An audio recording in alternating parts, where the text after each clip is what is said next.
உலகலாம் உணர்ந்து ஓதற்கு அறியவன், நிலவுலாவிய நீர்மலி வேணியன், அழகில் சோதியன், அம்பலத்தாடுவான் சிவபிரான். அந்த பெருமான் நினைப்பவர் மனம் கோயிலாய்க் கொண்டவன், வேண்டத்தக்கதை அறிபவன், வேண்ட முழுதும் தருபவன். சிவபெருமான் எளிதில் அருள் பொழிவதற்காக 2 வடிவங்களை எடுத்துக்கொண்டான்.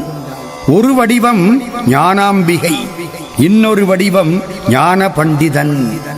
ஞானாம்பிகை என்பது அருள் வடிவான பராசக்தி, ஞான பண்டிதன் அருள் வடிவான முருகப்பெருமான். வந்த வினையும் வருகின்ற வல்வினையும் கந்தனென்று சொல்ல கலங்குமே, செந்தில் நகர் சேவகா என்று திருநீர் அணிவார்க்கு மேவ வாராதே வினை. முருகப்பெருமான் திருநாமத்தைச் சொன்னால் எல்லாவிதமான துன்பங்களும் மாறிப்போய்விடும். கந்தக் கடவுள் நம் சொந்த கடவுள். அவர் வரலாறு கூறுவது கந்த புராணம். இது நம்முடைய சொந்த புராணம். சங்க இலக்கியங்களில் 14 மேல்கணக்கு என்பார்கள். 14 மேல்கணக்கில் 10 பாட்டும் 8 தொகையும் வரும். 10 பாட்டில் முதலாவதாக வைக்கப்பட்ட நூல் முருகப்பெருமானை பற்றி நக்கீரர் பாடிய திரு முருகாற்றுப்படை. நமசிவய என்பது ஒரு மந்திரம், சிவய நம என்பது ஒரு மந்திரம், சரவணபவ என்பது ஒரு மந்திரம். அவை இரண்டும் 5 எழுத்து மந்திரங்கள், இது 6 எழுத்து மந்திரம். நமசிவய என்பது ஸ்தூல பஞ்சாட்சரம். அடிக்கடி அந்த வார்த்தையை சொன்னால் இக சௌபாக்கியங்கள் கிடைக்கும். குழந்தை குட்டி, பொண்டாட்டி, பொன்னாட, பதவி, புகழ், பெருமை இதெல்லாம் கிடைக்கும். சிவாய நம என்பது சூட்சுமமான பஞ்சாட்சரம். அதை சொன்னால் சிவபெருமானே கிடைப்பார். அதனால் தான் மாணிக்கவாசக பெருந்தகை பல இடங்களில் திருவாசகத்தில் நமசிவய என்று சொன்னவர் ஒரே ஒரு இடத்தில் மட்டும் சிவாய நம எனப் பெற்றேன் என்று குருநாதன்பால் தான் பெற்ற மந்திரத்தை சிவாய நம என்று குறிப்பிட்டு பேசுவார். நமசிவய என்றால் இக சௌபாக்கியம் கிடைக்கும், சிவாய நம என்றால் பர சௌபாக்கியம் கிடைக்கும். இரண்டும் கிடைக்க வேண்டுமானால் சரவணபவ என்ற 6 எழுத்து மந்திரத்தை சொல்ல வேண்டும். இது யார் சொல்றா? இப்படி அருணகிரிநாத சுவாமிகள் பழனி திருப்புகளிலே பேசுகிறார். வசனமிக வேற்றி மறவாதே, மனது துயராற்றில் உழலாதே, இசை பயில் சடாட்சரம் அதாலே இக பர சௌபாகியம் அருள்வாயே. சடாட்சரம் என்பது 6 எழுத்து மந்திரம். அதை சொன்னால் இகத்திலும் சௌபாக்கியம், பரத்திலும் சௌபாக்கியம். இசை பயில் சடாட்சரம் அதாலே இகபர சௌபாகியம் அருள்வாயே. பசுபதி சிவாக்கியம் உணர்வோனே, பழனி மலை வீற்றருளும் வேளா, அசுரர் கிளைவாட்டி மிகவாட அமரர் சிறை மீட்ட பெருமாளே என்று பேசுகிறார் அருணகிரிநாத சுவாமிகள். கந்த புராணம் என்பது கச்சியப்பர் பாடிய கவி அமுதம். இப்பொழுது அது செவி அமுதமாக வந்து கொண்டிருக்கிறது. கந்த புராணத்தை முழுக்க படிக்க வேண்டும் என்று நாவலர் பெருமான் குறிப்பிடுவார். என்ன நோய் வந்தாலும் சரி, கந்த புராணத்தை படியுங்கள், படனம் செய்யுங்கள், உங்களுக்கு நோய் போய்விடும் என்பது ஆறுமுக நாவலர் வாக்கு. கந்த புராணத்தை படித்தால், கந்த புராணத்தை கேட்டால் என்ன கிடைக்கும்? கந்த புராணத்திலேயே ஒரு பாடல் இருக்கிறது. இந்திரராகிப் பார்மேல் இன்பமுற்று இனிதுமேவி, சிந்தையில் நினைந்த முற்றி சிவகதி அதனில் சேர்வரு, அந்தமில் அவுணர் தங்கள் அடல் கெட முனிந்த செவ்வேல், கந்தவேள் புராணம் தன்னை காதலித்து ஓதுவோரே. கந்தவேள் புராணம் தன்னை காதலித்து ஓதுவோரே.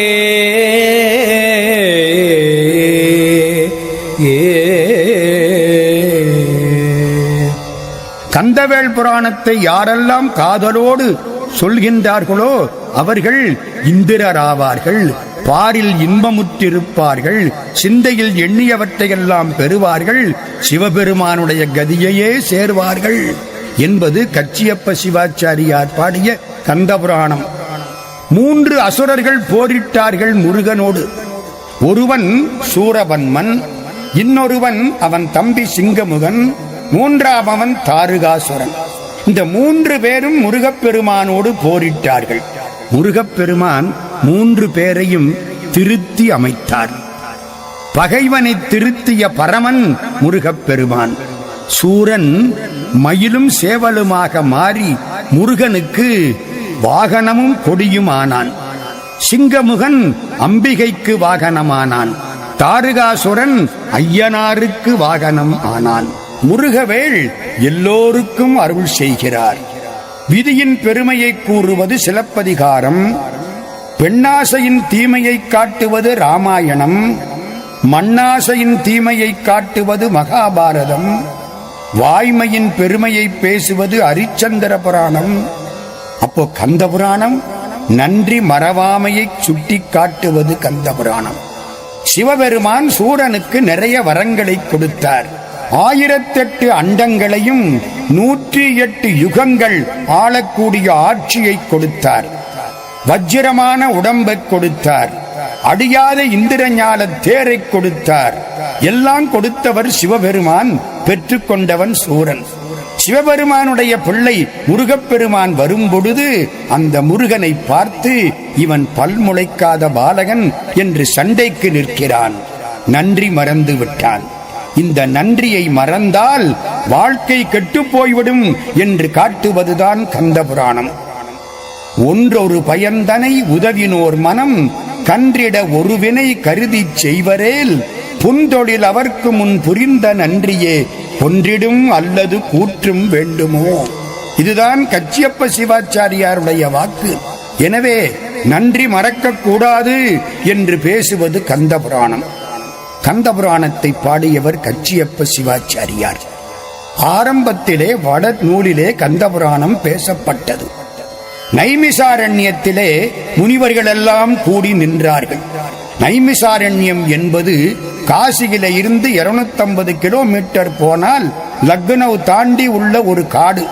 நைமிசாரண்யத்திலே தர்பை சக்கரம் நின்ற இடத்திலே பிரம்மாவினுடைய திருவருட்கருணையினாலே முனிவர்களெல்லாம் சேர்ந்து யாகம் பண்ணினார்கள். அதிலே ஒரு முனிவர் சூத முனிவர், வியாசருடைய மாணவர்.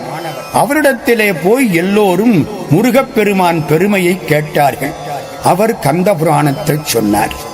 புதுமையில் ஊர் பரன் புராணத்து உற்றிடா கதை இலை அன்னது கணிதம் இன்றரோ என்று சான்றோர்கள் போற்றுகிறார்கள். புராணம்னு சொன்னா பழமையின் அர்த்தம். இந்த வைரம் பார்க்கிறவங்க ஒரு கண்ணாடி மாதிரி ஒண்ணு வச்சிருப்பாங்க. அது ஒரு பூத கண்ணாடி. நுண்ணிய வடிவத்தை பெருக்கி காட்டும், சின்ன வைரத்தை பெருசாக காட்டும்.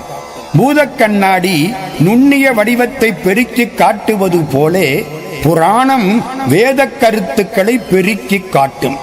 வேதம் என்பது அறிவு நூல். அறிவு நூல் கட்டாயம் படிக்க வேண்டும்.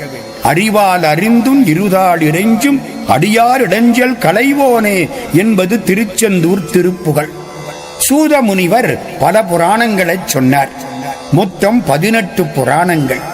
சிவபுராணங்கள் 10, திருமால் புராணங்கள் 4, பிரம்மா புராணங்கள் 2, அக்னி புராணம் 1, சூரிய புராணம் 1. ஆக 18 புராணங்கள். சிவபுராணங்கள் 10. அதில் சிறந்தது கந்த புராணம். இந்த 18 புராணமும் சேர்த்தாலே மொத்த 4 லட்சம் கிரந்தங்கள். கந்த புராணம் மட்டும் 1 லட்சம் கிரந்தம், கிட்டத்தட்ட 4 ஒரு பங்கு. கந்த புராணத்திலே 6 பிரிவுகள்: சனற்குமார சங்கீதை, சூத சங்கீதை, பிரம்ம சங்கீதை, விஷ்ணு சங்கீதை, சங்கர சங்கீதை, சூர சங்கீதை என்று 6 பிரிவுகள். இந்த சங்கர சங்கீதையில் 12 கண்டங்கள். அதிலே மிகச் சிறப்பானது சிவரகசிய கண்டம். இந்த சிவரகசிய கண்டத்தில் 7 காண்டங்கள்.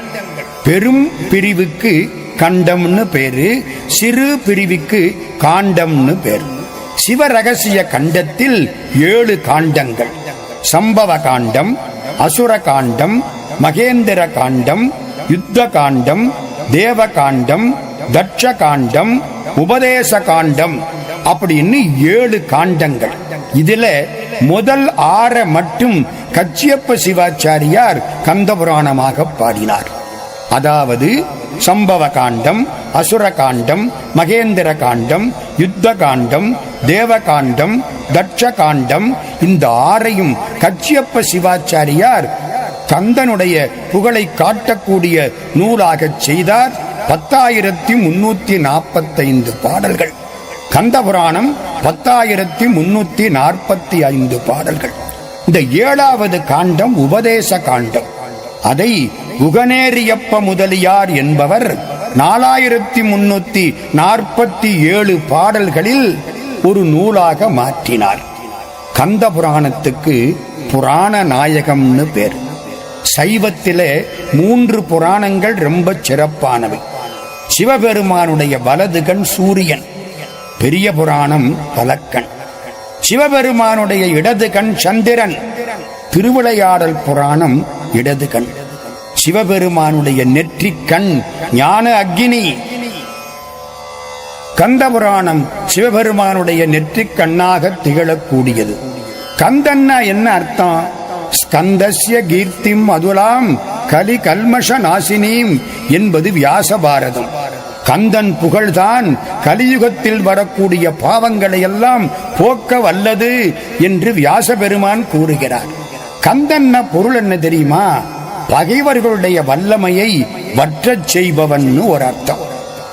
எத்தனை பகைவர் வந்தாலும் சரி, அவர்கள் ஆற்றலை வற்றச் செய்பவன். 2வது, 6 திருமேனிகள் ஒன்றாக சேர்க்கப்பட்டதால் உண்டானவன் கந்தன். கையால் எடுத்தணைத்து கந்தன் என பேர் புனைந்து மெய்யாரும் ஒன்றாக மேவுவித்து என்பது கந்தர் கலிவெண்பா. 6 திருமேனிகள் சேர்ந்தது கந்தன். 3வது, ஆன்மாக்களுக்கு பற்றுக்கோடாயிருப்பவன் கந்தன். கந்துன்னா கட்டுத்தறி, பற்றுக்கோடு. தொல்காப்பியத்திலே கந்தளி என்று பேசுவார்கள். ஆன்மாக்களுக்குரிய பற்றுக்கோடாக இருப்பவன் முருகப்பெருமான். அவனுக்கு கந்தன்னு பேரு. அதனாலதான் நூல்கள் கந்தர் அனுபூதி, கந்தர் அலங்காரம், கந்தர் கலிவெண்பா, கந்தர் சஷ்டி கவசம், கந்த புராணம், கந்தர் அந்தாதி இப்படின்னு பெரும்பகுதி நூற்கள் கந்தன் பெயரை வைத்தே வரும். பாடியவர் கச்சியப்ப சிவாச்சாரியார். வைணவ காஞ்சி, சைவ காஞ்சி, ஜைன காஞ்சி, பௌத்த காஞ்சி, 20ஆம் நூற்றாண்டில் பகுத்தறிவு காஞ்சி என்று எல்லோருக்கும் இடம் கொடுத்தது காஞ்சி மாநகரம். கற்றோர்கள் வாழக்கூடிய இடம் காஞ்சி மாநகரம். கல்வியில் கரையில்லாத காஞ்சி மாநகர் என்பது அப்பர் சுவாமிகள் வாக்கு. தொண்டை நாட்டிலே சிறப்பான நகரம் காஞ்சி. தொண்டை நன்னாடு சான்றோர் உடைத்து. முத்தித்தலங்கள் 7 என்பார்கள். அயோத்தி, மதுரை, காசி, காஞ்சி, அவந்தி, துவாரகை, மாயாபுரி. இதிலே மிக சிறப்பானது காஞ்சி. சாக்கிய நாயனாரும் திருக்குறிப்பு தொண்டரும் வாழ்ந்த பதி காஞ்சி மாநகரம். கணிகண்ணன் போகின்றான் என்று பாடிய ஆழ்வாருக்காக பெருமாள் தன்னுடைய பாம்பு படுக்கையை சுருட்டிக் கொண்டு போன இடம் காஞ்சி மாநகரம். திருக்காஞ்சிபுரம். ஒரு பக்கம் சிவபெருமானுடைய திருக்கோயில் திரு ஏகம்பம், இன்னொரு பக்கம் காமாட்சி இருக்கக்கூடிய காமகோட்டம், 2க்கு நடுவிலே முருகப்பெருமான் இருக்கக்கூடிய குமரகோட்டம். பகல் இரவு 2க்கு நடுவிலே சந்தியா காலம். ஒரு பக்கம் அம்பாள், ஒரு பக்கம் சிவபெருமான், நடுவிலே முருகப்பெருமான். இயல்பாகவே ஒரு சோமாஸ்கந்த மூர்த்தமாக திகழக்கூடியது இந்த காஞ்சிபுரம். காஞ்சிபுரத்திலே காலத்தியப்ப சிவாச்சாரியார் என்று ஒருவர் வாழ்ந்து வந்தார். சிவாச்சாரியார் என்றால் 30 திருமேனி திண்டக்கூடிய பெருமக்கள். சிவபெருமானை தொட்டு அலங்காரம் செய்து அபிடேகம் செய்து அர்ச்சனை செய்யக்கூடிய பேறு பெற்ற பெருமக்கள். அப்போதைக்கப்போது ஆர்வமிகும் அன்பினராய் 30 திருமேனி திண்டுவார் என்று சேக்கிழார் பாடுவார். காலையில் கும்பிட்ட பொழுது எவ்வளவு மகிழ்ச்சியோடு கும்பிட்டார்களோ பகலில் கும்பிடும் பொழுது அதைவிட அதிகமான மகிழ்ச்சியோடு கும்பிட வேண்டும். இரவில் ஆண்டவனுக்கு வழிபாடு செய்யும் பொழுது இன்னும் அதிகமான மகிழ்ச்சியோடு வழிபாடு செய்ய வேண்டும். இப்படி வாழக்கூடியவர்கள் சிவாச்சாரிய பெருமக்கள். காலத்தியப்ப சிவாச்சாரியாருடைய பிள்ளை கச்சியப்ப சிவாச்சாரியார். வடமொழி பயின்றார், தமிழ் மொழி அறிந்தார், நல்ல படிப்பு, நல்ல பக்தி. ஒரு நாள் தூங்கும் பொழுது கனவிலே முருகப்பெருமான் காட்சியளிக்கிறார். முருகப்பெருமான் கனவில் வர வேண்டுமானால் எத்தனையோ காலம் தவம் செய்திருக்க வேண்டும். வள்ளற் பெருமான் கண்ணீர் விட்டு அழுதார். பன்னேரும் மொழியடியார் பரவி வாழ்த்தும் பாதமலர் அடகினை இப்பாவி பார்க்கில் கண்ணேறு படுமென்றோ கனவிலேனும் காட்டென்றால் காட்டுகிலாய் கருணையீதோ. பெருமானே, கனவிலே பார்த்தால் கூட என் கண் பட்டுவிடும் என்றா உன் திருவடிகளை கனவில் கூட காட்ட மாட்டேன் என்கிறாய். பன்னேரும் மொழியடியார் பரவி வாழ்த்தும் பாதமலர் அழகினை இப்பாவி பார்க்கில் கண்ணேறு படுமென்றோ கனவிலேனும் காட்டென்றால் காட்டுகிலாய் கருணையீதோ. விண்ணேறும் அறிமுதலோர் கரிய ஞான விளக்கே, என் கண்ணே மெய் வீட்டின் வித்தே, தன்னேறு பொழில் தணிகை மணியே, ஜீவ சாட்சியாய் நிறைந்தருளும் சகச வாழ்வே என்று பேசுகிறார் வள்ளற் பெருமான். இந்த பகுதி காஞ்சிபுரத்திலே மிகச் சிறப்பாக கச்சியப்ப சிவாச்சாரியார் வாழ்ந்த பொழுது முருகப்பெருமான் அவர் கனவிலே வந்து காட்சி கொடுத்த பகுதி. முருகன் கனவிலே ஒரு வார்த்தை சொன்னான், திகட சக்கர, இதை எடுத்துக்கொள், கந்தபுராணத்தை பாடு. நான் எப்படி கந்தபுராணத்தை பாடுவது? எனக்கு அறிவு ஆற்றல் வேண்டுமே. முருகப்பெருமான் சொன்னான், கவலைப்படாதே, நாம் தருகிறோம். அறிவுமறி தத்துவமும் அபரிமித வித்தைகளும் அரியன இமைப்பொழுதில் வாழ்வித்த வேதியனும் என்று அருணகிரிநாத சுவாமிகள் சொல்வார். அறிவை கொடுத்தான், தன்னை பாடக்கூடிய அன்பை கொடுத்தான். நீ பாடலை பாடு, திகட சக்கர என்று தொடங்கு, விநாயகருக்கு காப்பு பாடு, நம்முடைய வரலாற்றை கந்தபுராணமாக பாடு, ஒரு நாளைக்கு 100 பாடல் பாடு, என் திருவடியில் வை, நான் அதை திருத்திக் கொடுக்கிறேன். முருகப்பெருமான் நம்ம கட்டுரை நோட்டு திருத்தக்கூடிய பேராசிரியர் வேலையை தமிழுக்காக அப்பொழுதே காஞ்சிபுரத்தில் செய்திருக்கிறார். ஏன்? தமிழ் பாடலிலே தப்பு வரக்கூடாது, அது மந்திரம். அடித்து பிறக்க ஒட்ட அயில்வேலன் கவியை அன்பால் எடுத்து பிழையறக் கற்கின்றீர் என்பது கந்தர் அலங்காரம். எடுத்து பிழை வரக்கூடாது. 100 பாடல்கள் எழுதி வைப்பார், முருகப்பெருமான் திருத்துவான். இப்படியே பாடல்கள் பாடப்பட்டன. 10,345 பாடல்கள், 6 காண்டங்கள் முடிந்தது. காஞ்சிபுரத்திலே குமரகோட்டத்திலே முருகப்பெருமான் சன்னிதானத்திலே கந்தபுராணம் அரங்கேற்றம் தொடங்கிற்று. அந்த காலத்திலே அரங்கேற்றம் என்றால் பெரிய பெரிய அறிஞர்கள் வந்து உட்கார்ந்திருப்பார்கள். நூல் எழுதியவர் நூலை பற்றி சொல்லி, பாடலை சொல்லி பொருள் விளக்கம் சொல்ல வேண்டும். அவர்கள் சம்மதித்தால் தான் அந்த நூல் மக்கள் மத்தியில் பாராட்டப்படும். இவர் உட்கார்ந்தார், பாடத் தொடங்கினார்.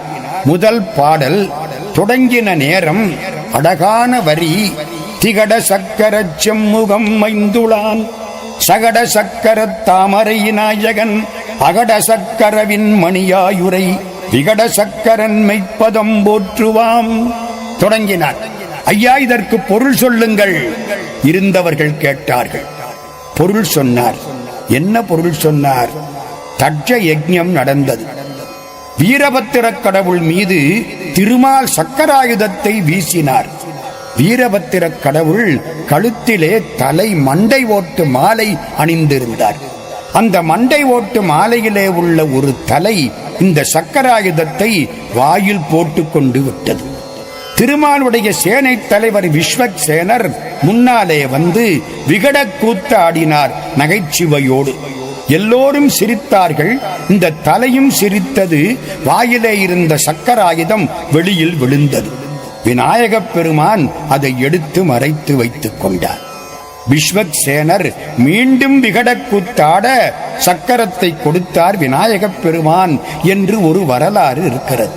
அந்த பிள்ளையார் இடுப்பிலே ஒரு பாம்பை சுற்றி கொண்டிருக்கிறார். குண்டலினி சக்தி. அந்த பாம்புக்கு முடியிலே ரத்தினமாக சூரியன் விளங்குகிறான். இந்த சூரியன் யார் தெரியுமோ? திரிபுர சங்கார காலத்தில் தேர் சக்கரமாக இருந்தவன். திரிபுரத்தை பெருமான் சங்காரம் செய்ய சென்ற பொழுது பிரம்மா சாரதியாய் இருந்தார். திருமால் அம்பாக மாறினார். வேதங்கள் குதிரைகளாக இருந்தன. சந்திரன் ஒரு சக்கரம், சூரியன் ஒரு சக்கரம். 8 மலைகள் தூண்களாயின. பிரணவ மந்திரம் சாட்டையாயிற்று. பெருமான் கால் வைத்தார், தேரின் அச்சு முறிந்தது. பெரிய சாதனைகளால் சிவனை திருப்திப்படுத்த முடியாது, எளிய அன்புதான் தேவை என்று காட்டினார். அந்த சமயத்திலே திருமாலானவர் இடவமாக வந்தார். தாங்கிக் கொண்டார் பெருமானை. தடமதில்கள் அவை 3ம் தளல் எரித்த அந்நாளில் இடவமதாய் தாங்கினான் திருமால்கான் சாழலோ என்பது நம்முடைய திருவாசகப் பாடல். இந்த கருத்தை எல்லாம் வைத்து பாடலை தொடங்கினார் கச்சியப்ப சிவாச்சாரியார்.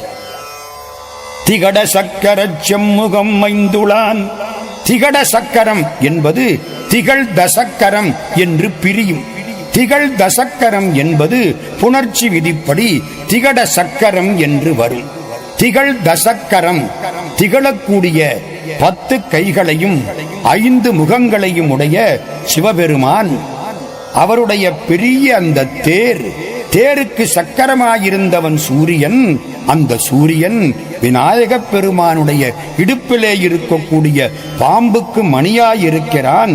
அந்த விநாயகப் பெருமானை போற்றுவாம். இதுதான் பாட்டு. பாடினாரா? முன்னால உட்கார்ந்த ஒருத்தர் எந்திரிச்சிட்டார்.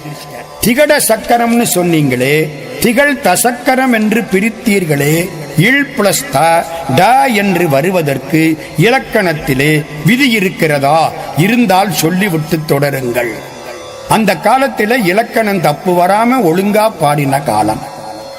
சோழ தேசத்திலே ஒரு அற்புதமான ஒரு இலக்கண நூல் இருக்கிறது. அது ரொம்ப பேருக்கு தெரியாது. இவர் என்ன பண்ணினார்? திகட சக்கரம் என்பது முருகப்பெருமான் கொடுத்த வரி, நான் சொல்லல. திகழ் தசக்கரத்தை திகட சக்கரம் என்று முருகப்பெருமான் அடியெடுத்து கொடுத்தார். அவர் சொன்னார், அப்படியானால் முருகப்பெருமான் வந்து விளக்கம் சொல்லட்டும், அதன் பிறகு இந்த அரங்கேற்றம் தொடரட்டும். அரங்கேற்றம் முதல் பாட்டில் 2 அடிகளில் நின்று போய்விட்டது. தமிழை காப்பாற்ற வேண்டும், தமிழுக்கு எந்த குறையும் நேரக்கூடாது என்று எண்ணிய சான்றோர்கள் வாழ்ந்த காலம். மறுநாள் காலையில் இவர் கவலையோடு வந்து உட்கார்ந்திருக்கிறார். முருகப்பெருமான் சொல்லிவிட்டான், கவலைப்படாதே, நான் பார்த்துக் கொள்ளுகிறேன். மறுநாள் எல்லோரும் வந்து சேர்ந்தார்கள். அவை கூடிவிட்டது. புலவர்கள் உட்கார்ந்திருக்கிறார்கள். அங்கே இருந்து முருகப்பெருமான் ஒரு புலவனாக வந்தான்.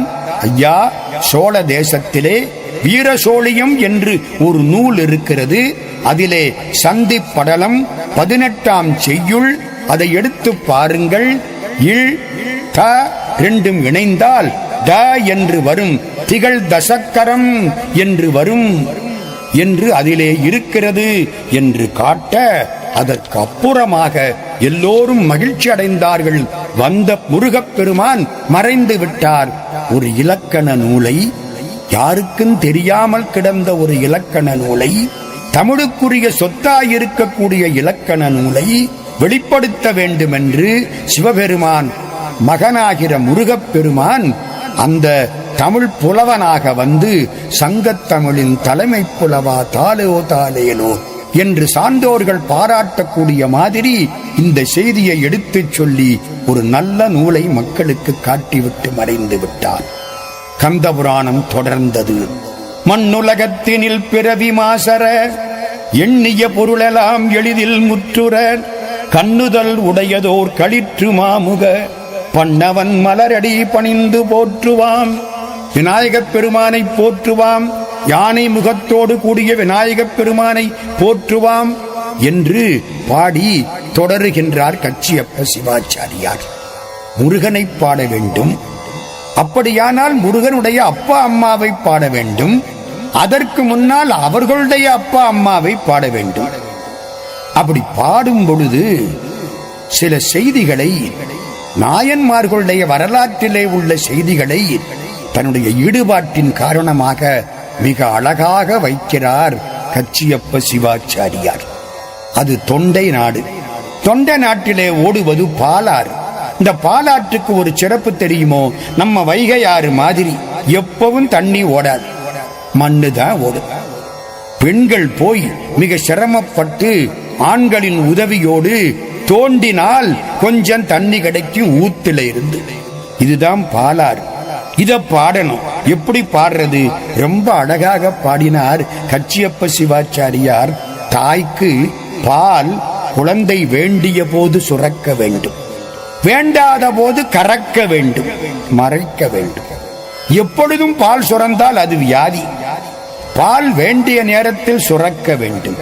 பிள்ளை தைவர பால் சுரப்பது போலே நம்முடைய கையை வைத்தால் பாலாறு சுரக்கும். விவசாயிகள் வருடினால் பாலாறு சுரக்கும் என்று பேசுகிறார் நம்முடைய கச்சியப்ப சிவாச்சாரியார். இந்த பாலாறு எங்கே உற்பத்தியாகிறது? நந்திமலையில் உற்பத்தியாகிறது. மேகம் நீரை சுமந்து சென்றது, இருண்ட உருவத்தோடு சென்றது, ஒரு வானவில்லை காட்டியது. நந்திமலை மீது மேகம் வில்லோடு தோன்றி மழை பொழிகிறது. இது எப்படி இருக்கு?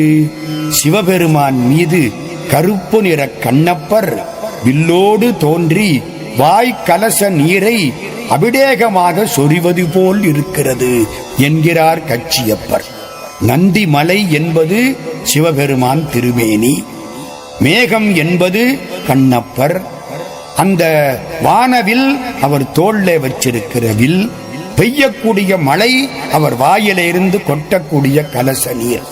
பூட்டு கார்முகம் தன்னோடும் தோன்றிய புயல்வாய், ஊட்டு தன்புனல் நந்தியங்கிரிமிசை உகுத்தல், வேட்டுவக்குலத் திண்ணனார் மஞ்சனம் விமலர்க்கு ஆட்டுகின்றதோர் தனிச்செயல் போன்று உளது அன்றே. அந்த மலையை பார்த்த உடனே, அந்த மழையை பார்த்த உடனே கண்ணப்பர் ஞாபகம் வருது நம்முடைய கச்சியப்ப சிவாச்சாரியாருக்கு. பாலாற்றிலே வெள்ளம் போனதாம், மீன்கள் எதிர்த்து சென்றனவாம். பாலாற்று வெள்ளத்தை எதிர்த்து மீன் போனது எப்படி இருக்கு? வைகை ஆற்று வெள்ளத்தை எதிர்த்து திருஞான சம்பந்தர் எழுதிய வாழ்க அந்தணர் என்ற அந்த தேவார ஏடு எதிர்த்து போன மாதிரி இருக்குதாம். உதிருகின்ற சிற்றுண்டி கொண்டு ஒளிபுனல் சடைமேல் மதுரை நாயகன் மண் சுமந்திட்ட மாநதி. வைகைக்கு பெருமையை பாருங்க. மதுரை நாயகன் மண் சுமந்திட்ட மாநதியில் முதிரும் முத்தமிழ் விரகனது ஏடு என மொய் மீன் எதிர் புகுந்திட போவது பாலியாம் யாரு? அந்த பாலாற்றிலே மீன்கள் எதிர்த்து போவது வைகையிலே திருஞான சம்பந்த பிள்ளையாருடைய ஏடு எதிர்த்து போவது போல் இருந்தது. தண்ணீரில் குவளை மலர்கள் பூத்தன. தண்ணீரில் குவளை மலர் எப்படி பூத்தது? அது எப்படி இருக்கிறது தெரியுமா? திருவாரூரிலே நமினந்தி அடிகள் தண்ணீரை ஊத்தி விளக்கரிச்சார்ல, அது மாதிரி இருக்கான். பாட்டியல் அடிமுதல் பதும கோயிலில் நாட்டிய நிமலன் முன் நந்தி நீரிடை மாட்டிய பல்பெருஞ்சுடரை மானுமால் கோட்டுயர் தடந்தொரும் குவளை பூத்தவே. இப்படியே பாடக்கூடியவர் கச்சியப்ப சிவாச்சாரியார். எதை பார்த்தாலும் அடியார்களுடைய முகம்தான் அவருக்கு தெரியும். நமினந்தி அடிகள் தோன்றுவார், கண்ணப்பர் தோன்றுவார், ஞானசம்பந்தர் தோன்றுவார். இப்பொழுது சிவபெருமானை பாட வேண்டும், வம்சத்தை பாட வேண்டும். சிவபெருமானுக்கு அப்பா யாரு? அப்பா கிடையாது. தாயுமிலி தந்தையிலி தான் தனியன் காணேடி. அதனாலே சிவபெருமானுடைய அப்பா வரலாறு சொல்ல முடியாது. முருகனுடைய அப்பா சிவபெருமான், அவருக்கு அப்பா அம்மா கிடையாது. அப்ப எந்த வரலாற்றை சொல்லலாம்? பார்வதி அவள் வரலாற்றை சொல்லத் தொடங்குகிறார் கச்சியப்ப சிவாச்சாரியார். பிரம்மாவினுடைய கட்டை விரலில் தோன்றியவன் தட்சன். மூவரில் யார் பெரியவர்னு கேட்டானா. எந்த மூவரில்? பிரம்மா, விஷ்ணு, ருத்ரன் என்ற 3 பேர் ஆக்கல் காத்தல் அழித்தல் செய்பவர்கள். இந்த மூவரில் யார் பெரியவர் என்று கேட்க பிரம்மா சொன்னாராம், சிவபெருமான் தான் பெரியவர். ஓம் நம சிவாய என்ற 5 எழுத்து மிகச் சிறப்பானது. ஓதிய எழுத்தாம் அஞ்சும், உருபிணி வரத்தாம் அஞ்சும். இதை கேட்டான் தட்சன். தவம் செய்தான். சிவபெருமானை நோக்கி தவம் செய்தான். பெருமான் தோன்றினார். வரம் கேட்டான். என்ன வரம் கேட்டான்? 2 வரம் கேட்டான். ஒன்று, அகில உலகமும் என்னை வணங்க வேண்டும். 2, சிவபெருமானாகிய தாங்கள் எனக்கு மருமகனாக வர வேண்டும். பெருமான் ஒப்புக்கொண்டார். அவர் கேட்டவர்களுக்கு கேட்டதை தரக்கூடிய பெருமான். வேண்டுவார் வேண்டுவதே ஈவான் கண்டாய் என்பார் அப்பர் சுவாமிகள். அது மாதிரி வரம் கொடுத்துட்டு சிவபெருமான் மறைஞ்சிட்டார். தட்சன் வேதவல்லியை மணந்து கொண்டான். வேதவல்லிக்கும் தட்சனுக்கும் 1000 ஆண் குழந்தைகள் பிறந்தன. 1000 பேரையும் உட்கார வச்சு தட்சன் உபதேசத்தை ஆரம்பிச்சான். என்ன உபதேசம் தெரியுமோ? சிவபெருமானை நோக்கி தவம் செய்யுங்கள், அவர் காட்சி கொடுப்பார். என்ன கேட்கணும் தெரியுமா? உலகங்களை எல்லாம் ஆளக்கூடிய வரத்தை கேளுங்கள் என்றான். எல்லோரும் உட்கார்ந்தார்கள். தவம் செய்ய தொடங்கினார்கள். நாரத முனிவர் வந்துட்டார். 1000 பேரையும் பார்த்தார். குழந்தைகளே, என்ன தவம் செய்கிறீர்கள்? சிவபெருமானை நோக்கி தவம் செய்கிறோம். எதற்காக? உலகத்தை எல்லாம் ஆளும் வரம் பெறுவதற்காக. வேண்டாம், உலக ஆட்சி என்பது நிலையானதல்ல. எனவே சிவபெருமான் காட்சி கொடுத்தால் பிறவா வரத்தை வேண்டுங்கள், பிறவாமை வேண்டும் என்று கேளுங்கள் என்று நாரத முனிவர் மிக அழகாக சொல்லிவிட்டு போய்விட்டார். பிறவா வரம் ரொம்ப அவசியம். தேங்காய், பழம், கற்பூரம் எல்லாத்தையும் கோயிலுக்குள்ளே எடுத்துக்கிட்டு போறான். தேங்காயை திருப்பி கொண்டாராம், படத்தை திருப்பி கொண்டாராம், கற்பூரத்தை திருப்பி கொண்டாரதில்லை. ஏன்? அது கோயிலுக்குள்ள ஆண்டவனோடு ஐக்கியமாகி விடுகிறது. அதனாலதான் கற்பூரம் ஏத்துற பொழுது கன்னத்தில் போட்டுக்கிறோம். கடவுளோடு ஒன்றி கரைய வேண்டும் என்று காட்டுவது கற்பூரம். எம்பெருமானே, இப்பிறவி ஆட்கொண்டு இனி பிறவாமல் உன்னோடு இணைத்துக்கொள் என்று 1000 பிள்ளைகளும் கேட்டார்கள். சிவபெருமான் காட்சி கொடுத்தார். கேட்டதை தந்தார். 1000 குழந்தைகளும் சிவபெருமானோடு 2 கலந்து விட்டார்கள். கோபம் வந்தது தட்சனுக்கு. அடுத்து 1000 ஆண் குழந்தைகளை பெற்றுக் கொண்டான். இந்த 1000 பேரையும் தவம் செய்ய சொன்னான். இப்பொழுதும் நாரதர் வந்தார். பழைய கதை மீண்டும் நடந்து விட்டது. இந்த 1000 பிள்ளைகளும் சிவபெருமானோடு 2 கலந்து விட்டார்கள். தட்சனுக்கு தாங்க முடியாத சினம். நாரதா, நீ கல்யாணம் இல்லாமல் அலைவாய் என்று சாபம் கொடுத்து விட்டார். நாரதருக்கு கல்யாணம் அதிலிருந்து கிடையாது. அதுக்கப்புறம் தட்சனுக்கு 50 பெண் குழந்தை பிறந்து 10 பெண்களை தர்மதேவதைக்கு கல்யாணம் பண்ணி கொடுத்தான். 27 பெண் குழந்தைகளை சந்திரனுக்கு கல்யாணம் பண்ணி கொடுத்தான். நம்ம நட்சத்திரங்கள் 27. 13 பெண் குழந்தைகளை காசிவ முனிவருக்கு கல்யாணம் பண்ணி கொடுத்தான். ஆக கணக்கு சரியா போச்சு, 50 பெண் குழந்தை. சந்திரனுக்கு 27 மக்களை கல்யாணம் பண்ணி கொடுத்தான். சந்திரன் ரோஹிணி பால் ரொம்ப பிரியமாக இருந்தான். மற்ற பெண் குழந்தைகள் 26 பேரும் அப்பாவிடத்திலே வந்து குற்றம் சொன்னார்கள். அப்பாவாகிற தட்சன் கொஞ்சம் முன்கோபி. கோபம் வந்தது. மருமகனுக்கு சாபம் தந்தான்.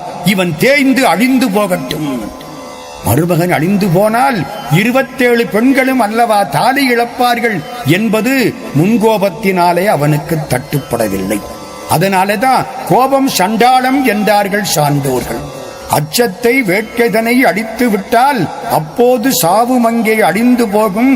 மிச்சத்தை பின் சொல்வேன், சினத்தை முன்னே வென்றிடுவாய், மேதினியில் மரணமில்லை என்பது பாரதி வாக்கு. அச்சம் இருக்கக்கூடாது, சினம் இருக்கக்கூடாது. இவன் சினத்தினாலே சாபம் கொடுத்தான். சந்திரன் தேய்ந்து போகத் தொடங்கினான். குறைந்து குறைந்து குறைந்து போகிறான். கடைசி நேரம், அழியக்கூடிய சமயம். எல்லோரும் சொன்னார்கள், சிவபெருமான் காலில் விழுந்து வணங்கு, காப்பாற்றக்கூடியவர் சிவபெருமான் மட்டுமே. சிவனடியில் விழுந்தான். காலில் விழுந்தவனை எடுத்து சிவபெருமான் தலையில் வைத்துக் கொண்டார். அவன் வளரத் தொடங்கினான். தேய்வதும் வளர்வதுமாக நீ இருப்பாய். அதன் பின்னால் வளர்ந்தான், தேய்ந்தான், வளர்ந்தான், தேய்ந்தான். தட்சனுக்கு ரொம்ப கோபம். நான் கொடுத்த சாபத்தை இந்த சிவபெருமான் மாற்றிவிட்டார். இவரை மதிக்கக்கூடாது என்று தட்சனுக்கு ஆணவன் தலைக்கேறிவிட்டது. மாசி மகம் பௌர்ணமி. மாசி மகத்திலே பௌர்ணமி அன்றைக்கு தட்சன் ஒரு குளத்திலே நீராடுகிறார். 1008 இதழ் தாமரை எதிர்த்தாற்போல் தோன்றிற்று. இவனுக்கு ஒரே ஆச்சரியம். இப்படி தாமரையை பார்த்தது கிடையாது. அந்த தாமரையில் ஒரு சங்கு தோன்றிற்று. வலம்புரி சங்கு வந்தது. ஓங்கார நாதமுடைய சங்கு. அதனால் அபிஷேகம் செய்தால் கும்பாபிஷேகம் பண்ணின புண்ணியம் கிடைக்குமா? வலம்புரி சங்கை பார்த்து கொண்டே இருந்தான். அது ஒரு குழந்தையாயிற்று. பெண் குழந்தை. தாட்சாயணின்னு பேரு வச்சான். வீட்டுக்கு எடுத்துக்கொண்டு போனான். வளர்த்தான். அம்பாள் பராசக்தி அவனுக்கு குழந்தையாக காட்சி கொடுத்தாள். அவள் தாய் வயிற்றில் பிறக்க மாட்டாள். எனவே இப்பொழுது அந்த கமலத்தில், அந்த தாமரையில் பிறந்தாள், வளர்ந்தாள். 5 வயதாயிற்று. சிவபெருமான் மீது காதல் கொண்டாள். இவனுக்கு கோபம். சிவநாமன் சொல்லக்கூடாது என்கிறான். மகள் 5 வயது பெண் சிவநாமன் தவிர வேறு எதையும் சொல்லக்கூடாது என்கிறாள். முனிவர்கள் இவனுக்கு ஆறுதல் சொன்னார்கள். தட்சன் சிவபெருமானை வெறுக்கவும் முடியவில்லை, விரும்பவும் முடியவில்லை. குழந்தை தவம் செய்கிறாள். சிவபெருமான் அங்கிருந்து வந்தார். இவன் மதிக்காதவன். எனவே ரிஷப வாகனத்திலே வந்தார். பார்வதியை அழைத்துக் கொண்டு போய்விட்டார். அப்ப அவளுக்கு பார்வதின்னு பேர் இல்ல, தாட்சாயணின்னு பேரு. தாட்சாயணியை அழைத்துக் கொண்டு போய்விட்டார். தக்கனுக்கு கோபம் தாங்க முடியவில்லை. பிரம்மாவை அழைத்தான். சிவபெருமான் இல்லாமல் ஒரு யாகம் செய்ய வேண்டும் என்று எண்ணினான். தக்க யாகம் தொடங்கிற்று. சிவபெருமானுக்கு மதிப்பு கொடுக்காமல், சிவபெருமானுக்கு அழைப்பு கொடுக்காமல் யாகம் தொடங்கிற்று. தேவர்கள் எல்லாம் கலந்து கொண்டார்கள். பிரம்மாவும் கலந்து கொண்டார். செய்தி தெரிந்தது தாட்சாயணிக்கு. சிவபெருமானிடத்திலே சொல்லிவிட்டு புறப்பட்டாள். வந்தாள். சிவபெருமான் பெருமைகளை எல்லாம் எடுத்துச் சொன்னாள். தட்சன் காதில் ஏறவில்லை. சிவபெருமானை குறித்து நிந்தனையான வார்த்தைகளை சொன்னான். கேட்க முடியாத அன்னை, உன் யாகம் அழிந்து போகட்டும் என்று சாபம் கொடுத்தாள். வீரபத்திரக் கடவுள் தோன்றினார். காளிமாதா தோன்றினாள். யாகம் அழிக்கப்பட்டது. தட்சனுக்கு ஆட்டுத்தலை பொருத்தப்பட்டது. அவனுடைய ஆணவம் மாறிப் போயிற்று. பராசக்தியான தாட்சாயணி சிவபெருமான் காலில் விழுந்தாள். பெருமானே, இந்த உடம்பு தட்சன் கொடுத்த உடம்பு எனக்கு வேண்டாம் என்று உடம்பை பலவேறு பாகங்களாக பிய்த்து எரிந்து விட்டாள். இது ஒரு பக்கம். இன்னொரு பக்கம், கைலாசத்துக்கு பக்கத்திலே இமவான் தவம் செய்கிறான். இமவான் இமயமலை அரசன். எதற்கு தவம் செய்கிறான்? மீனாட்சி தனக்கு குழந்தையாய் பிறக்க வேண்டும் என்று தவம் செய்கிறான். ஒரு சந்தியாவந்தன நேரம், கமல மலர், ஒரு குழந்தை தோன்றிற்று. அம்பாள் பராசக்தி தாட்சாயணி அங்கே இப்பொழுது குழந்தையாக தோன்றிவிட்டாள். பைத்ததோர் குளவியின் படிவத்து உற்றனள், எத்திரத்து உயிரையும் ஈன்ற தொன்மையாள். உயிர்களையெல்லாம் ஈன்ற பராசக்தி இப்பொழுது ஒரு குழந்தையாக அங்கே காட்சி கொடுக்கிறாள். இந்த குழந்தையை இமவான் தூக்கினான். மகிழ்ச்சி. அவன் பொண்டாட்டிக்கு மேனைன்னு பேரு. மேனை கையில கொண்டே கொடுத்தான். மேனை அந்த குழந்தையை பார்த்தாள். மார்போடு அணைத்துக் கொண்டாள். பால் சுரந்தது. 3 தாய்மார்கள் தண்ணீர் எடுக்கப் போனார்கள். தண்ணீர் இறைக்கிற பொழுது ஒரு தாய்க்கு குழந்தையின் நினைப்பு வந்தது. குழந்தைக்கு பசிக்குமே என்று எண்ணினாள். பால் சுரந்தது. 2வது தாய் வீட்டுக்கு வந்தாள். குழந்தையை பார்த்தாள். பால் சுரந்தது. 3வது தாய் குழந்தையை எடுத்தாள். மடியில் வைத்தாள். குழந்தை வாய் வைத்தது. பால் சுரந்தது. யார் முதல் தாய்? யார் 2வது தாய்? யார் 3வது தாய்? நினைத்ததும் பால் சுரந்ததே, அவள் முதல் தாய். பார்த்ததும் பால் சுரந்ததே, அவள் 2வது தாய். வாய் வைத்ததும் பால் சுரந்ததே, அவள் 3வது தாய். பால் கொடுக்க மாட்டேன் என்றால் அவள் தாயே கிடையாது. மேனைக்கு பால் சுரந்தது. குழந்தைக்கு தாலாட்டு பாடினாள். அன்னை பார்வதியாக இமவான் மடியிலே, மேனையின் மடியிலே வளர்ந்தாள். விளையாடல் செய்தாள். அது ரொம்ப வேடிக்கை. அவள் தன்னை குழந்தையாக ஆக்கிக்கொண்டு தன்னை வளர்க்கக்கூடிய பேற்றை மேனைக்கு கொடுத்தாள். மண்ணுயிர் புவனம் ஏனை மற்றுள்ள பொருளுக்கெல்லாம் அன்னையாய் உதவி நாளும் அவற்றினை வளர்த்து நிற்பாள். தன்னையும் வளர்ப்பாருண்டோ? அவள் உலகத்தையெல்லாம் காப்பாற்றக்கூடிய பராசக்தி.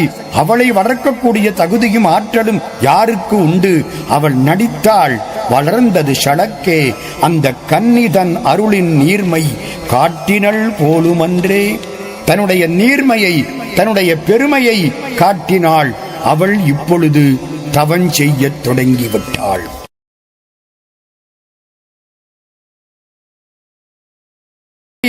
காட்டினாள்.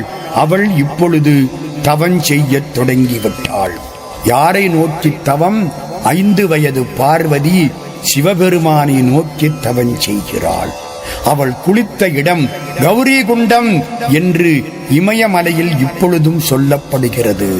அங்கே தண்ணீர் பச்சையாய் அவள் வடிவத்தில் காட்சி அளிக்கிறது. கைலாச யாத்திரை செல்லக்கூடிய பெருமக்கள் அங்கே சென்று அந்த தண்ணீரை, பச்சையாயிருக்கும் தண்ணீரை அவள் பிரசாதமாக ஏற்றுக்கொள்கிறார்கள். அன்னை தவம் செய்கிறாள். அப்பனை நோக்கி தவம் செய்கிறாள். அது எப்படி தவம் தெரியுமா? மணியோடு சேர்வதற்காக ஒளி தவம் செய்கிறது. மலரோடு சேர்வதற்காக மனம் தவம் செய்கிறது. பாலோடு சேர்வதற்காக சுவை தவம் செய்கிறது. பண்ணோடு இணைவதற்காக இசை தவம் செய்கிறது. அவனோடு சேர்வதற்காக அவன் அருள் தவம் செய்கிறது. ஒரு பக்கம் அன்னை தவம் செய்து கொண்டிருக்கிறாள் கைலாசத்திலே. இன்னொரு பக்கம் சிவபெருமான் உட்கார்ந்திருக்கிறார். அவருக்கு கீழே 4 பேர் அவரை விட வயதான பெருமக்கள். சனகர், சனந்தனர், சனாதனர், சனத்குமாரர் என்று 4 பெருமக்கள் அவருக்கு கீழே உட்கார்ந்திருக்க அவர்களுக்கு ஞானத்தை வாரித் தருகிறார் மௌனமாயிருக்கக்கூடிய நம்முடைய தட்சிணாமூர்த்தி. கல்லாலின் புடையமர்ந்து நான் மறையாரங்க முதல் கற்ற கேள்வி வல்லார்கள் 4வருக்கும் வாக்கிறந்த பூரணமாய் மறைக்கப்பாலாய் எல்லாமாய் அல்லதுமாய் இருந்ததனை இருந்தபடி இருந்து காட்டி சொல்லாமல் சொன்னவரை நினையாமல் நினைந்து பவத்தொடக்கை வெல்வாம். 4 பேருக்கு ஞானத்தை உபதேசம் பண்ணினார். அது என்ன ஞானம்? இந்த கையினால அப்படி காமிச்சார். எப்படி காமிச்சார்? இந்த சுட்டு விரல், கட்ட விரல் 2 சேர்ந்து இருக்கும். மற்ற 3 விரலும் நிமிர்ந்து இருக்கும். சின்முத்திரைன்னு இதுக்கு பேரு. சபரிமலையிலே ஐயப்பன் இப்படித்தான் உட்கார்ந்திருப்பார். தட்சிணாமூர்த்தி சின்முத்திரையோடு உட்கார்ந்திருப்பார். சின்முத்திரைக்கு அர்த்தம் என்ன? சுட்டு விரல் ஆன்மா, கட்ட விரல் சிவபெருமான். மற்ற 3 விரல் நீண்டிருக்கக்கூடிய அந்த பாம்பு விரல் ஆணவம், அடுத்தாப்புல இருக்கிற மோதிர விரல் கண்மம், அதுக்கு அடுத்தாப்புல இருக்கிற அந்த சுண்டு விரல் மாயை. ஆணவம், கண்மம், மாயை இவற்றோடு இயல்பாகவே சேர்ந்திருக்கக்கூடிய அந்த சுட்டு விரல் இப்பொழுது அந்த 3ஐயும் விட்டு பணிந்து சிறந்து அறிந்து பக்தியினாலே தலை குனிந்து சிவத்தோடு 2 கலக்கிறது. ஆணவ கண்மம் மாயையை விட்டு ஆன்மா ஆண்டவனோடு இணைகிறது என்பதை காட்டுவதுதான் சின்முத்திரை. இந்த சின்முத்திரையோடு எம்பெருமான் காட்சி கொடுக்கிறார். இதுதான் கல்லாலின் புடையமர்ந்து நான்மறை ஆரங்க முதல் கற்ற கேள்வி வல்லார்கள் 4வருக்கும் எம்பெருமான் சொல்லாமல் சொன்ன உபதேசம். ஆக இந்த கைலாச இமயமலை ரொம்ப கொடுத்து வச்சுது. ஒரு பக்கம் சிவபெருமான் தவம், ஒரு பக்கம் அம்பிகை தவம். இந்த 2 பேரும் இப்படி இருக்கிற பொழுது தேவர்கள் ஒரு பக்கம் துன்பப்பட்டார்கள். ஏன் துன்பப்பட்டார்கள்? இலங்கையில இருந்து 100 யோசனை தூரத்தில் வீரமகேந்திரம் அப்படின்னு ஒரு பெரிய நகரம். அதற்கு தலைவன் சூரபன்மன். அந்த சூரபன்மனுக்கு நிறைய வரம். மாயமாபுரம்னு ஒரு ஊர், அதுக்கு தலைவன் தாருகன். ஆசுர நகரம்னு ஒரு பெரிய நகரம், அதற்கு தலைவன் சிங்கமுகன். சூரன், சிங்கமுகன், தாருகாசுரன் 3 பேரும் அசுரர்கள். சூரனுக்கு சிவபெருமான் வரம் உண்டு. அவனுக்கு சிவபெருமானுடைய அருளன்றி வேறு யாராலும் அழிவு கிடையாது. சிவபெருமானுடைய ஆற்றலால் தான் அவனை அழிக்கவோ திருத்தவோ முடியும். இந்த சூரனுடைய அரசாட்சி வீரமகேந்திரத்தில் நடக்கிறது. தேவர்களையெல்லாம் கொண்டு போய் பாடுபடுத்துகிறான். நீ யார் என்று கேட்டான். சூரிய பகவான், நான் சூரிய பகவான் என்று சொன்னார். நீ என்ன செய்கிறாய்? நான் சுடுவேன். அப்படியா? பகலில் சுடாதே. சூரன் ஆணையிட்டான். நீ யார்? நான் சந்திரன், தேய்வேன் வளர்வேன். இங்கே நீ தேயவும் கூடாது, வளரவும் கூடாது, எப்பொழுதும் ஒரே மாதிரி இருக்க வேண்டும். இயற்கையை மாற்றினான். அடுத்த தேவனை பார்த்தான். நீ யார்? நான் யமன். என்ன செய்கிறாய்? உயிரை எடுப்பேன், காலம் காட்டுவேன். அப்படியா? வீரமகேந்திரத்திலே யார் உயிரையும் நீ எடுக்கக்கூடாது. வேண்டுமானால் நேரத்தை காட்டிக் கொண்டிரு. உனக்கு காலன் என்று பெயர். காலத்தில் வருவாய். நேரத்தை காட்டிக் கொண்டிரு. போ. தேவேந்திரன் வந்தான். சூரன் அவனை பார்த்தான். நீ யார்? நான் தேவர்களுக்கு ராஜா, தேவேந்திரன். அப்படியா? போ, கடலுக்கு போ, மீன் பிடித்து வா. மீனை எடுத்து அசுரர் வீட்டிலே எல்லாம் யார் யாருக்கு எவ்வளவு மீன் தேவையோ அவர்களுக்கு கொடுத்து விட்டு வா. வான் சுமந்த தேவர்கள் மீன் சுமக்கட்டும் என்றான் சூரன். அக்னி பகவான் வந்தார். நீ யார்? நான் அக்னி, சுடுவேன். அப்படியா? சமைக்கிற போது மட்டும் சுடு, வேறு எப்பொழுதும் சுடக்கூடாது. பிரம்மா வந்தார். நீ யார்? நான் உன் பாட்டனுக்கு அப்பா. அப்படியா? ஏதோ சொந்தம் சொல்லிவிட்ட, அதனால உனக்கு ஒன்னும் தண்டனை வேண்டாம். நல்ல நாள், ராவு காலம், யமகண்டம், நல்ல நேரம், இத பார்த்து எல்லாருக்கும் சொல்லிட்டு. நாராயணமூர்த்தியே வந்தார். நீ யார்? நான் பிரம்மாவுக்கு அப்பா, உன் பாட்டனுக்கு பாட்டன். அப்படியா? ஒன்று செய், இங்கே இருக்கக்கூடிய அசுரர்களுக்கெல்லாம் வரம் கொடுத்து கொண்டே இரு. தேவர்கள் காலையில் தென்கடலிலே உள்ள வீரமகேந்திரத்தில் பணியாற்றுவார்கள். உச்சி வேளையில் தாருகனுக்குரிய மாயமாபுரத்தில் பணியாற்றுவார்கள். மாலையில் ஆசுர நகரில் சிங்கமுகன் நகரத்தில் பணியாற்றுவார்கள். ஆக இப்படி அவர்களை அலைய வைத்தது சூரனுடைய பெருந்தவம். அருணகிரிநாத சுவாமி திருப்புகளில் இதை ரொம்ப அழகாக பாடுகிறார்.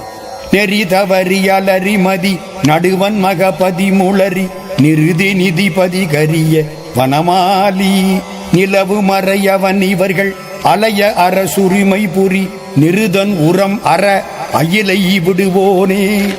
இவர்களையெல்லாம் அலைய வைத்த சூரனுடைய ஆற்றல் தேயுமாறு வேல்விட்ட பெருமாளே. சூரன் இப்படியா? அவன் புள்ள ஒருத்தன், அவனுக்கு பானுகோபன் பேர். பானுகோபன்னா சின்ன பிள்ளையா இருக்கிற பொழுது சூரியனை கோவித்தவன். தேவர்களை எல்லாம் கொண்டு சிறையில போட்டு விட்டான் பானுகோபன். இந்திரனுடைய பிள்ளை ஜெயந்தன், அவனும் சிறையில கிடக்கிறான். இந்திரன் பிரம்மா காலில் போய் விழுந்தான். பெருமானே, தேவர்கள் சிறைப்பட்டு விட்டார்கள். என் மகன் ஜெயந்தன் சிறைப்பட்டு விட்டான். தேவலோகம் ஒன்றுமில்லாமல் போய்விட்டது. சூரன் ஆட்சியை பிடித்துக் கொண்டு விட்டான். பிரம்மா, நீங்கள் தான் காப்பாற்ற வேண்டும். பிரம்மா சொன்னார், நம்ம ஒரு தப்பு பண்ணணும், அதைத்தான் இப்ப அனுபவிக்கிறோம். கடவுள் எப்பொழுதும் கருணைதான் காட்டுவார். என்ன தப்பு பண்ணினோம்? தக்க யாகத்தில் சிவபெருமான் இல்லாத பொழுது நாம் கலந்து கொண்டு பங்கு பெற்று சிவ நிந்தனையில் பங்கேற்ற பாவம் இப்பொழுது மாட்டிக்கொண்டு விட்டோம். நம்முடைய தீய வினைகளை எல்லாம் சிவபெருமான் சூரன் மூலம் மாற்றுகிறார். பிள்ளைக்கு கட்டி வந்தால் வைத்தியரை கொண்டு அறுவை சிகிச்சை செய்வது மாதிரி நாம் செய்த பாவத்தை அறுத்து சிகிச்சை செய்வதற்காக சிவபெருமான் சூரனை அனுப்பி வைத்திருக்கிறார். பிரம்மா திருமாலிடத்திலே போய் கேட்டார். திருமால் சொன்னார், ஒன்று செய்யலாம். என்ன? சிவபெருமானுடைய அருட்சக்தியினால் அன்றி சூரனுக்கு அழிவு கிடையாது. அப்போ சிவனுக்கு ஒரு குழந்தை பிறக்கணும். அந்த குழந்தை பிறந்தால் சூரனுக்கு அழிவு வரும். சிவன் ஒரு பக்கம் தவம் செய்கிறார். அம்பாள் பராசக்தி ஒரு பக்கம் தவம் செய்கிறாள். இந்த 2 பேரும் கல்யாணம் பண்ணிக்கிட்டா தானே குழந்தை பிறக்கும். என்ன செய்யலாம்? ஒன்று செய்யலாம். பிரம்மா, உன் தம்பிக்கு மன்மதன்னு பேரு, அவனை அனுப்பு, அவன் கைலாசத்துக்கு போகட்டும், சிவபெருமான் மீது 5 மலர் பானங்களை விடட்டும், சிவபெருமான் கல்யாணம் பண்ணிக்கொள்ள ஒப்புக்கொள்வார் என்று திருமால் கூற, பிரம்மா மன்மதனை பார்த்தார். மன்மதன் பதறிவிட்டான்.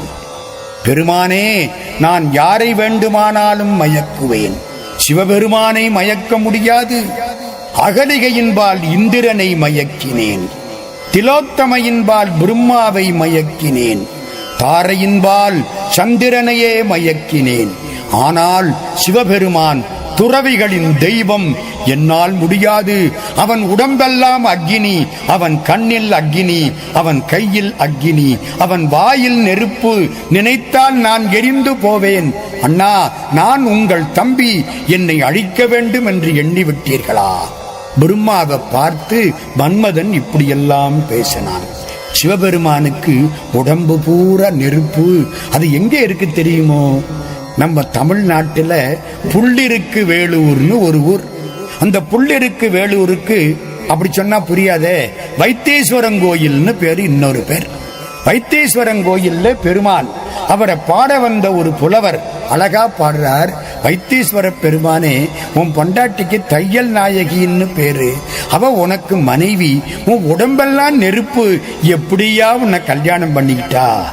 தீத்தான் உன் கையிலே, உன் கையில நெருப்பு, தீத்தான் உன் கண்ணிலே, உன் கண்ணில தீ, தீத்தானும் உந்தன் திருவாயில், உன் வாயிலே நெருப்பு. அதான் நீ சிரிச்ச உடனே முப்புறம் எரிஞ்சு போச்சு.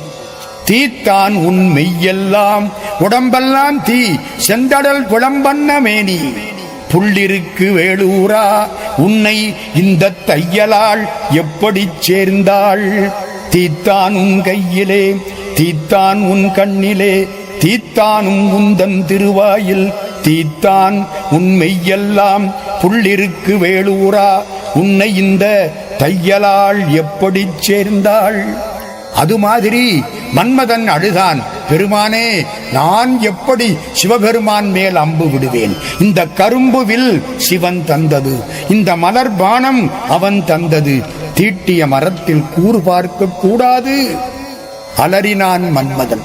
பிரம்மா சொன்னார், நீ அவரை மயக்கப் போவதும் சிவபெருமான் செயல்தான். எல்லாம் சிவம் செயல். உதவி செய்வது புண்ணியம். நாங்கள் கேட்கிறோம் தேவ காரியம், நீ உதவி செய்ய வேண்டும், இல்லாவிட்டால் உன்னை சபித்து விடுவேன். யோசித்தான் மன்மதன். பிரம்மாவினுடைய சாபத்தினால் சாவதை விட சிவபெருமானுடைய நெருப்பினால் சாவது புண்ணியம். தீர்மானித்தான். கிளம்பினான். ரதிதேவி கூடவே வந்தாள். கைலாசத்துக்கு போனான். சிவபெருமான் தவத்திலே இருக்கிறார். கரும்புவில் வைத்திருப்பவன் மன்மதன். கரும்புவில்ல அப்படி வளைச்சான். பறவைகள், விலங்குகள் எல்லாவற்றிற்கும் காம இச்சையை உண்டாக்க எண்ணினான். கீழக்கோபுர வாசலுக்கு போனான். பானங்களை விட்டான். நந்தி தேவர் காவல் இருக்கிறார். ஒரு ஊங்காரம் செய்தார். மன்மத பானங்கள் வானத்திலேயே நின்று விட்டன. எந்த பறவை மீதும் விழவில்லை, எந்த விலங்கின் மீதும் விழவில்லை. நந்தியம்பெருமான் காலில் விழுந்தான் மன்மதன். பெருமானே, தேவகாரியம், நான் செல்ல வேண்டும், அருள் செய்யுங்கள். பெருமான் சொன்னார், கீழக்கோபுர வாயில் வழியாக போகாதே, மேலக்கோபுர வாயில் வழியாக போ. பெருமானுக்கு இடதுபுறத்திலே போ. ஏன்? இடப்பக்கம் கருணை, வலப்பக்கம் பேராற்றல் அவனுக்கு. இடது பக்கத்திலே வந்தான்.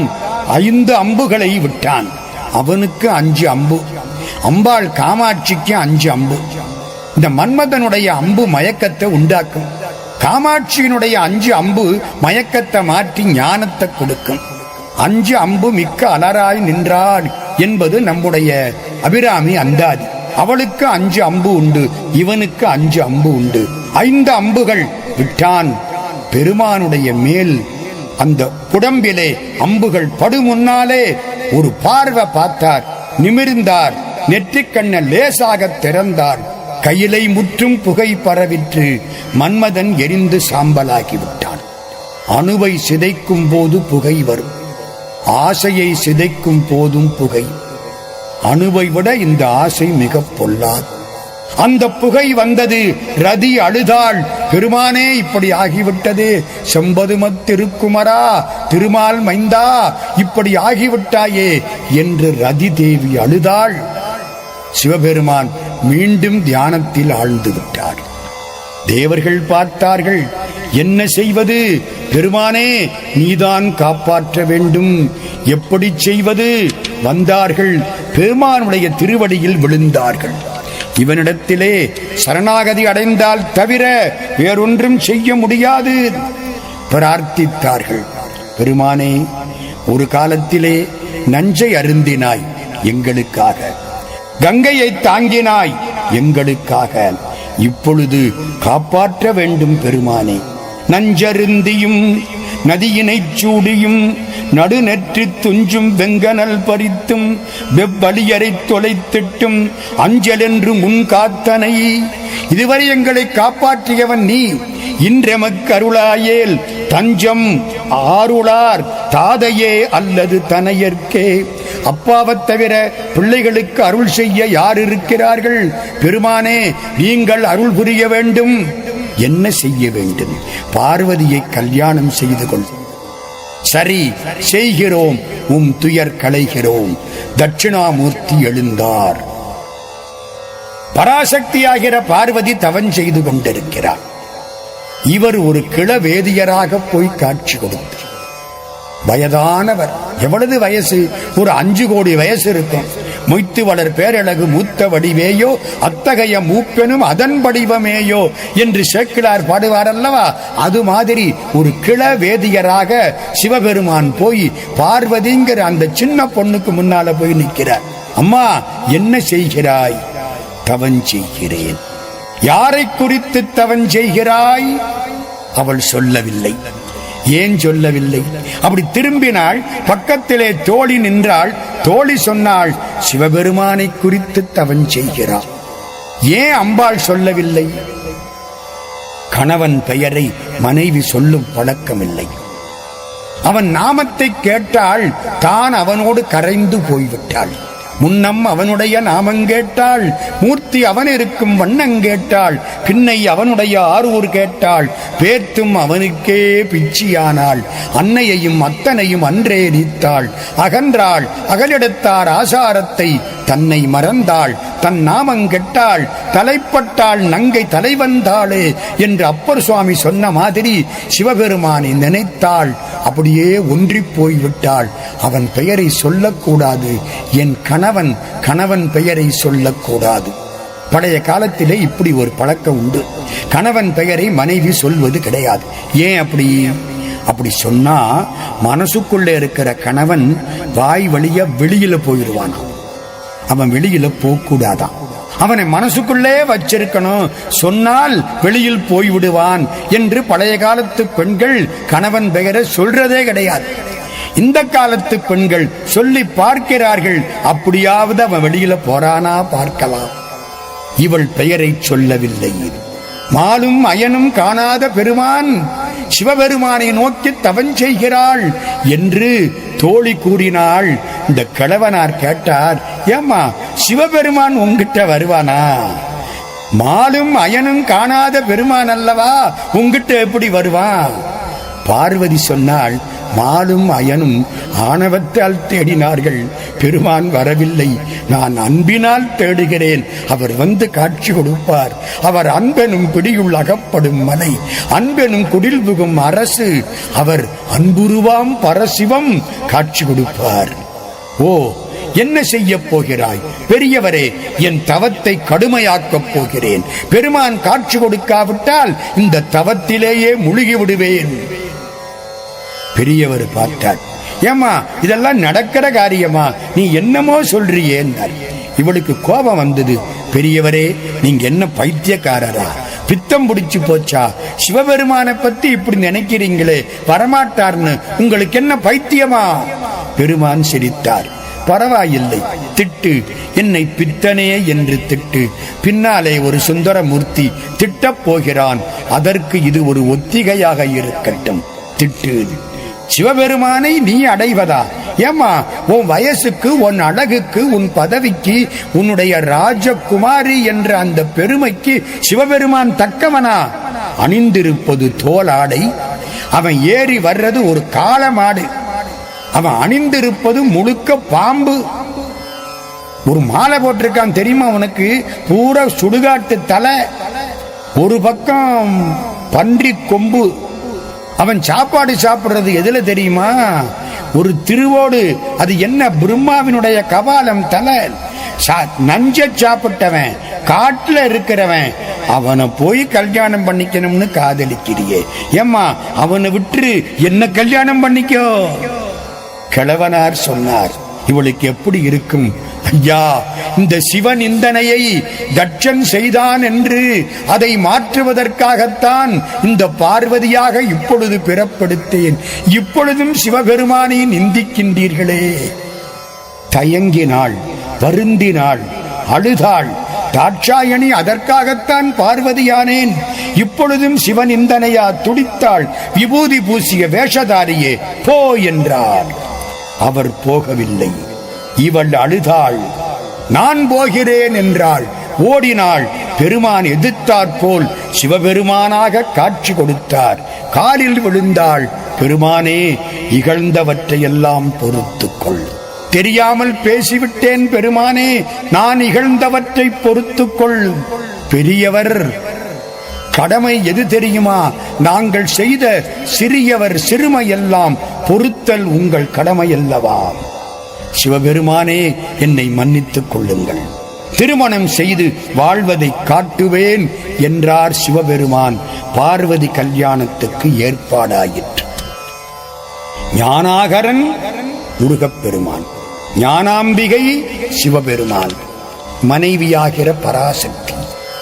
இப்பொழுது கல்யாணத்துக்கு ஏற்பாடாயிற்று. பார்வதி கல்யாணத்துக்கு ஏற்பாடாயிற்று. எல்லோரும் போய் அங்கே சேர்ந்து விட்டார்கள். பார்வதி கல்யாணம் இமயமலையில் நிகழ்கிறது. கல்யாணத்துக்கு ஏற்பாடாகி தேவர்கள், முனிவர்கள், வித்யாதரர், கிண்ணரர் அவ்வளவு பேரும் வந்து சேர்ந்து விட்டார்கள். ஒரு பக்கத்திலே அந்த பகுதி தாழ்ந்து போய்விட்டது. வடக்கு தாழ்ந்தது, தெற்கு உயர்ந்தது. சிவபெருமான் பார்த்தார். அகஸ்திய முனிவரே, தென்னாட்டுக்கு செல்லுங்கள். இப்பொழுது கூட்டமெல்லாம் இங்கே வந்து சேர்ந்தமையினாலே வடக்கு தாழ்ந்து விட்டது, தென்கோடு உயர்ந்து விட்டது. நீங்கள் செல்லுங்கள். நீங்கள் சர்வ சக்தி வாய்ந்தவர், தென்னாட்டுக்கு செல்லுங்கள். அகத்திய முனிவர் புறப்பட்டு தென்னாட்டுக்கு வந்து விட்டார். தென்னாட்டிலே வந்து இவர் கால் வைத்தார். பூமி சமமாயிற்று. ஒரு பொதி பஞ்சு, சிறு தங்கக்கட்டி. பொதி பஞ்சு சிறு தங்கக்கட்டிக்கு சமமாய் இடையிலே இருப்பது மாதிரி புதிய மலை அகத்தியருக்கு வழிவிட்டது. புதிய மலையிலே இவருக்கு திருமண காட்சி காட்டப்படும் என்று சிவபெருமான் கூறினார். இப்பொழுது கல்யாண ஏற்பாடுகள் நிகழ்ந்தன.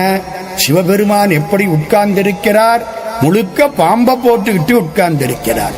பிரம்மாவும் திருமாலும் வந்தார்கள். பெருமானே, கல்யாண மாப்பிள்ளை எப்படி இருக்க வேண்டும் என்று உலக மக்கள் அறிந்து கொள்ள வேண்டாமா? நீங்கள் அலங்காரம் செய்து கொள்ளுங்கள். இந்த பாம்பையெல்லாம் தூக்கி போடுங்கள். மாணிக்க மாலையை அணிந்து கொள்ளுங்கள். புலித்தோல் வேண்டாம், பொன்னாடையை ஏற்றுக்கொள்ளுங்கள். பெருமானை அலங்கரித்தார்கள். எவனை அலங்கரித்தால் அலங்கார பொருள்களுக்கு சிறப்பு உண்டாகுமோ அவனை அலங்கரித்து பார்த்தார்கள். யாரை இனிமேலும் அலங்கரிக்க முடியாதோ அந்த பெருமானை அலங்கரித்து பார்த்தார்கள். அழகாக சிவபெருமான் வந்து வீற்றிருக்கிறார். பக்கத்திலே அம்பாள் பராசக்தி பார்வதியாக வீற்றிருக்கிறார். புரோகிதம் யார் செய்வது? வியாழ பகவானே வந்து உட்கார்ந்தார். பிள்ளையார் பிடிக்கலாமா? என்ன பிடிப்பது? பிள்ளையாரே வந்து உட்கார்ந்தார். பிரம்மா வந்து உட்கார்ந்தார். திருமணம் நடந்தது. சிவபெருமான் உமையோடும் காட்சி கொடுக்கிறார். பாலும் சுவையும் இணைந்தன, மணியும் ஒளியும் இணைந்தன, சந்தனமும் மணமும் இணைந்தன. எல்லோரும் மகிழ்ச்சியாயிருந்தார்கள். மன்மதன் மனைவி ரதி தேவி வந்தாள். சிவபெருமான் காலில் விழுந்தாள். பெருமானே, உலகமெல்லாம் மகிழ்ச்சியாயிருக்கிறது, என் கணவன் எரிந்து போய்விட்டானே. பெருமான் கருணையோடு காட்சி கொடுத்தார். ரதி, கவலைப்படாதே, மன்மதனை எழுப்பித் தருகிறேன். உன் கண்ணுக்கு மட்டும் அவன் காட்சி கொடுப்பான், அனங்கனாயிருப்பான். எரிந்து போன ஆசை தீயை மீண்டும் உயிர்ப்பித்தார் சிவபெருமான். அனுபவிக்க அனுபவிக்க துன்பமுற்று ஆணவம் குறையும். அதற்கு ஆசை ஒரு காரணம், அதுவும் வாழ்க்கையில் வேண்டும். எனவே மீண்டும் மன்மதன் உயிர்த்து எழுந்தான். சிவபெருமானுக்கும் சக்திக்கும் கல்யாணம் ஆகிவிட்டது. ஆகா, இனிமேல் குழந்தை ஒன்று பிறக்கும் என்று நம்பினார்கள். சிவபெருமான் சக்தியை கல்யாணம் செய்து கொண்டு மீண்டும் தவத்தில் உட்கார்ந்து விட்டார். மங்கையோடு இருந்தே யோகு செய்வானை என்பது நம்ம தேவாரம். இப்பவும் தவத்தில் உட்கார்ந்துட்டார். இனிமே என்ன செய்கிறது? குழந்தை பிறக்கணும்னா கல்யாணம் பண்ணிக்கணும். இது நமக்கு சரி, சிவபெருமானுக்கு சரியா? அவர் நம்மள மாதிரி உடம்புள்ளவரா? அது ஞானமயமான தேகம். என்ன செய்வது? தேவர்கள் மீண்டும் வருத்தத்தில் ஆழ்ந்தார்கள். சிவபெருமான் தவத்தை தொடர்ந்தார். பார்வதி திருமணமாகி பல நாட்களான பிற்பாடும் சிவபெருமான் தன் கருணையை காட்டவில்லையே என்று தேவர்கள் வருந்தினார்கள். சிவனை யாம் வெறுத்தல் குற்றம், சிறந்த நோன்பு இயற்றிடாதே தவறு செய்தனம் என்று எம்மை நோவதே தக்கது என்றார். சிவபெருமானை நாம் வெறுக்கக்கூடாது. நாம் நோன்பு ஒழுங்காக இயற்றவில்லை, நாம் தவறு செய்து விட்டோம் என்று நம்மை நாமே நொந்து கொள்ள வேண்டும் என்று தேவர்கள் வருந்தினார்கள். வாயுதேவனை அனுப்பினார்கள். சிவபெருமான் எப்படி இருக்கிறார் என்று பார்த்து வா, அவர் தவத்தில் இருக்கிறாரா இல்லையா என்று பார்த்து வா. வாயுதேவன் மெதுவாக சிவபெருமான் நிலையை காண்பதற்கு ஒற்றன் மாதிரி வந்தான். நந்தியம்பெருமான் அறிந்து கொண்டார். ஒரு ஊங்காரம் செய்தார். வாயுதேவன் மயங்கி வீழ்ந்தான். தேவர்கள் வந்தார்கள். நந்தியின் அடியில் விழுந்தார்கள். சிவபெருமானை பார்த்தார்கள். சிவபெருமான் திருவடியில் விழுந்து அலறினார்கள். பெருமானே, நீதான் எங்களை காப்பாற்ற வேண்டும். சிவபெருமான் கண்ணத் திறக்கிறார். என்ன வேண்டும் கேளுங்கள். பெருமானே, ஆதியும் நடுவும் ஈரும் இல்லாதவன் நீ, அருவமும் உருவும் ஒப்பும் இல்லாதவன் நீ, வரவு போக்கு இன்பம் துன்பம் எல்லாவற்றையும் கடந்தவன் நீ, வேதங்களால் பேசப்பட முடியாத மாதிரி தாண்டி நிற்பவன் நீ. விமலனே, ஒரு பிள்ளையை நீ உன்னை போன்ற பிள்ளையை தர வேண்டும் என்று வேண்டினார்கள். அற்புதமான வாக்கு கச்சியப்ப சிவாச்சாரியார். ஆதியும் நடுவும் ஈரும் அருவமும் உருவும் ஒப்பும் ஏதுவும் வரவும் போக்கும் இன்பம் துன்பும் இன்றி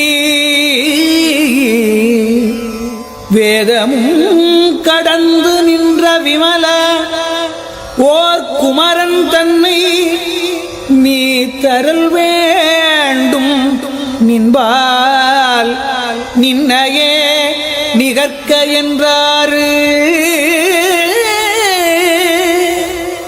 உனக்கு சமானமாக ஒரு பிள்ளையை தர வேண்டும். வேறு மாதிரி சொன்னால் நீயே பிள்ளையாக வந்து பிறக்க வேண்டும். அவனுக்கு சமம் கிடையாது.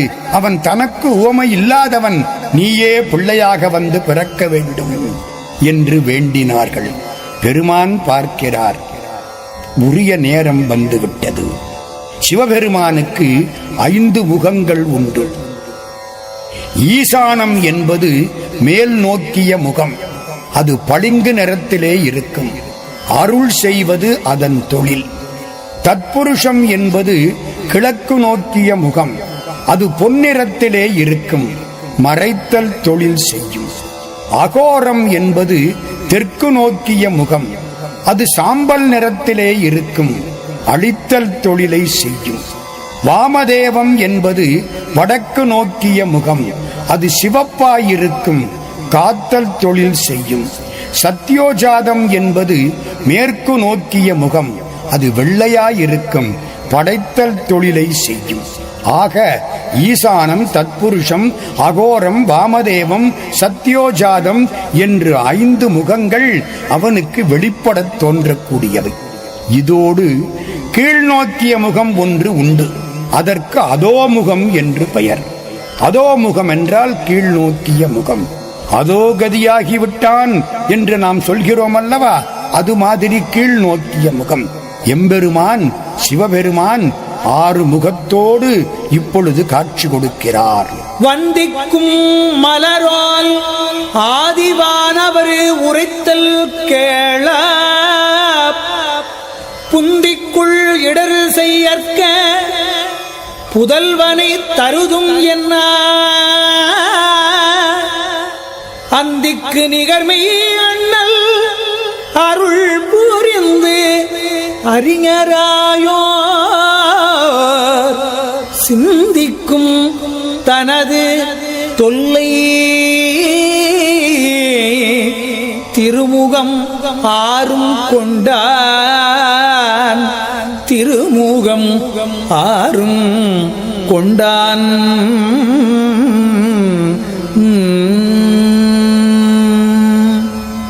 மலரோனாதி வானவர்கள் வாழ்த்தினார்கள். கவலைப்படாதீர்கள், நாம் புதல்வனை தருவோம் என்று எம்பெருமான் தன்னுடைய பழைய திருமுகங்கள் 6ஐயும் ஏற்றுக்கொண்டான். 6 முகங்கள், 6 முகங்களிலே இருந்து 6 தீப்பொறிகள் பறந்தன. உலகமெல்லாம் நடுங்கிற்று. 6 பொறிகள் வான்வழியாகச் செல்லுகின்றன.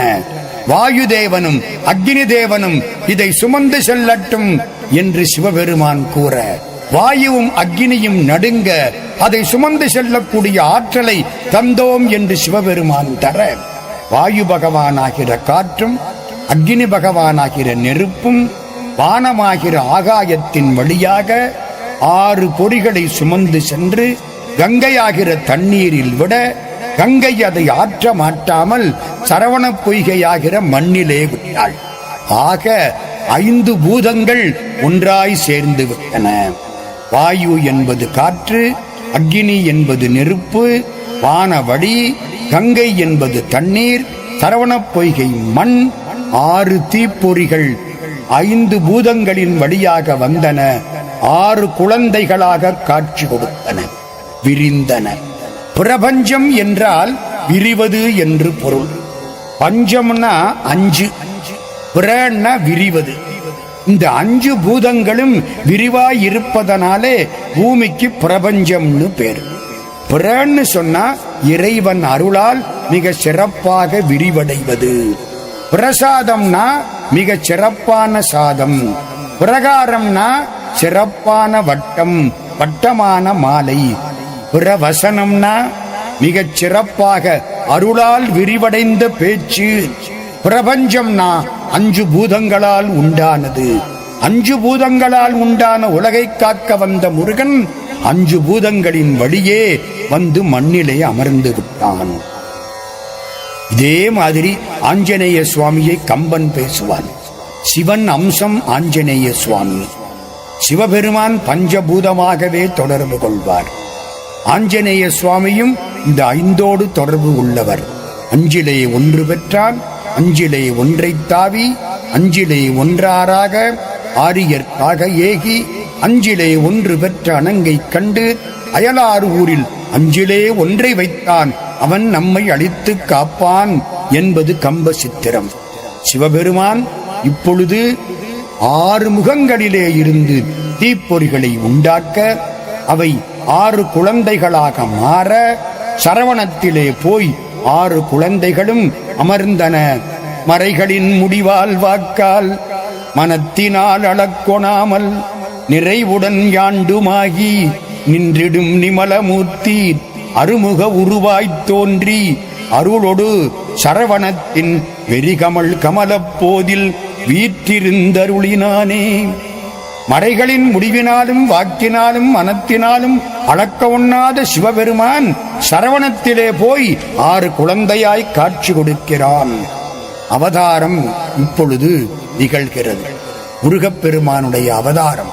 அவதாரம்னு சொன்னாலும் அது எப்படி தெரியுமோ, மறைஞ்சது மீண்டும் தோன்றுவது போலே. நேத்து சூரியன் மறைஞ்சான், இன்னைக்கு காலையிலே உதித்தான்.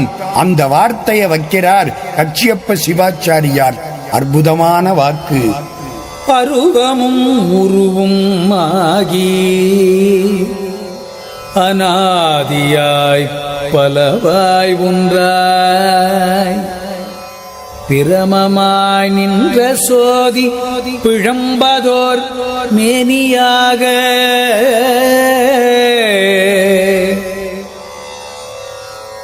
சோதி பிழம்பதோர் மேனியாக கருணை கூர் முகங்களாரும் கரங்கள் 12 கொண்டே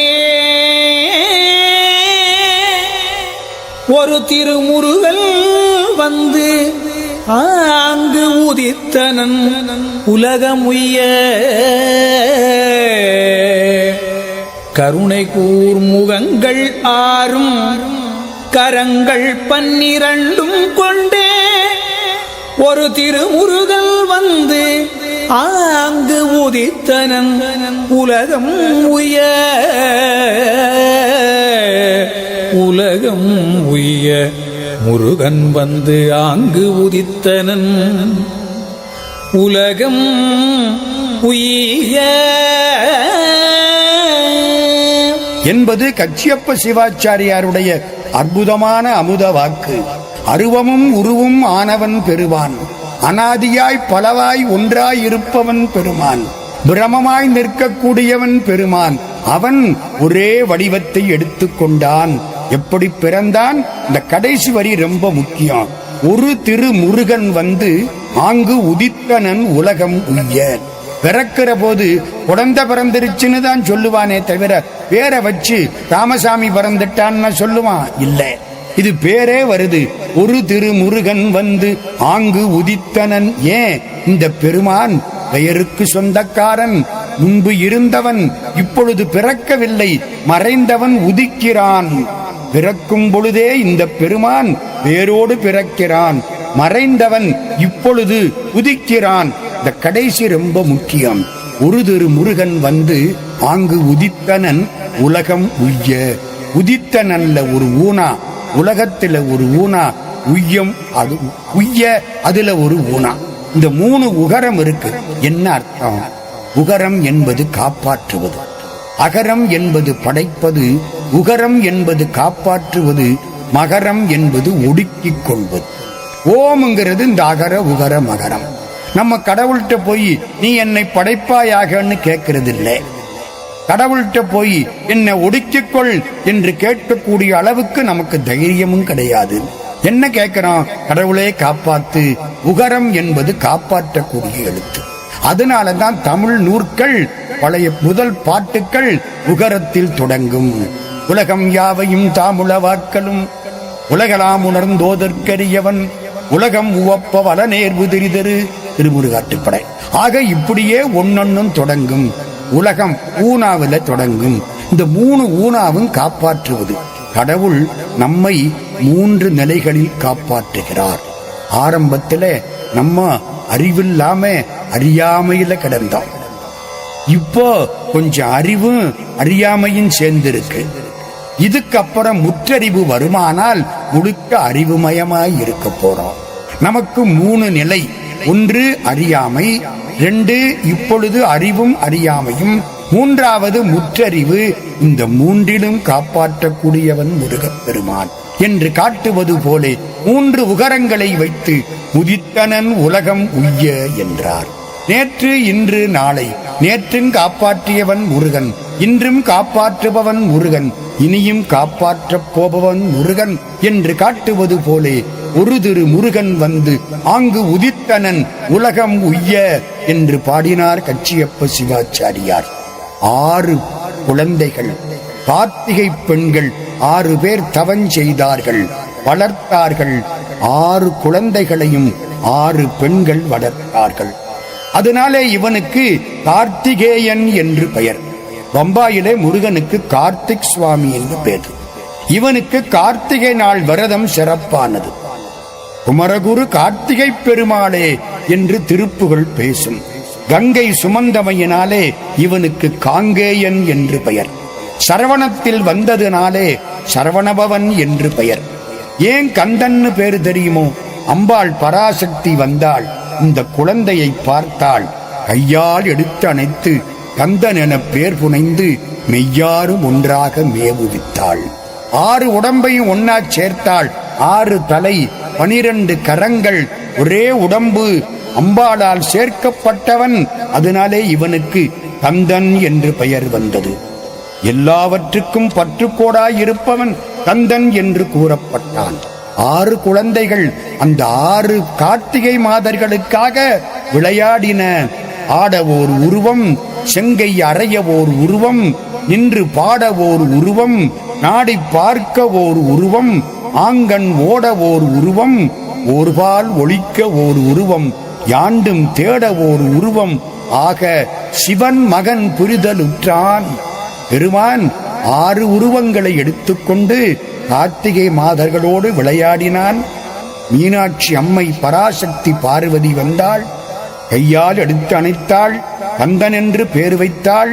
பால் ஊட்டினாள், பால் வடிந்தது. அந்த பாலை பராசர குமாரர்கள் மீனாக தெரிந்தவர்கள் அருந்தினார்கள். மீண்டும் குழந்தைகளாக மாறினார்கள். திருப்பரங்குன்றத்துக்கு சென்று தவம் செய்யுங்கள், முருகன் அருள் புரிவான் என்று சிவபிரான் கூற பராசர முனிவரின் பிள்ளைகள் திருப்பரங்குன்றத்துக்கு சென்றார்கள். முருகப்பெருமான் 6 முகத்தோடு காட்சியளிக்கிறான்.